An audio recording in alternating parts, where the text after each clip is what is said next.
The Hamilton Ticats travel to Saskatchewan to take on the Rough Riders on Sunday. I'm here with the Spec Steve Milton. Steve, is this game all about Kent Austin?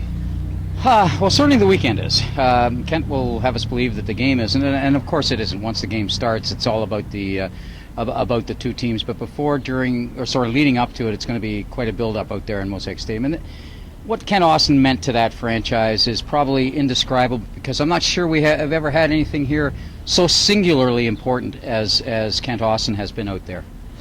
Now, in terms of the game, obviously the Rough Riders aren't sure who's going to start a quarterback, but I think the bigger concern for them might be, for the Ticats anyway, might be Corey Sheets. Well, yes, definitely Corey Sheets, and I will amend that to say anybody who's running with the football, because they did a pretty good job of making adjustments against Winnipeg after the basically from the middle of the second quarter on. But really, it's been quite easy to run against the Ticats, especially early in the game.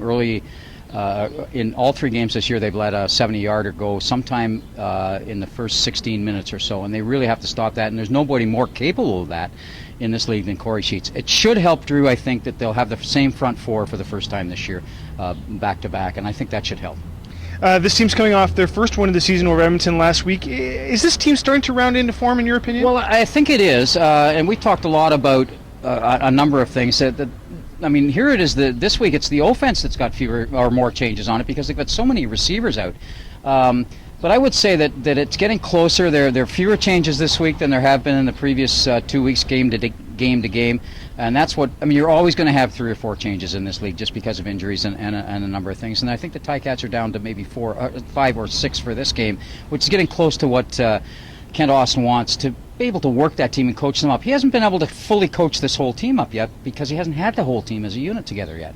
Make sure you check out Saturday's Spectator for a full game preview and the Scratching Post blog for all the up-to-the-minute news from Saskatchewan. Reporting for the Hamilton Spectator with Steve Milton, I'm Drew Edwards.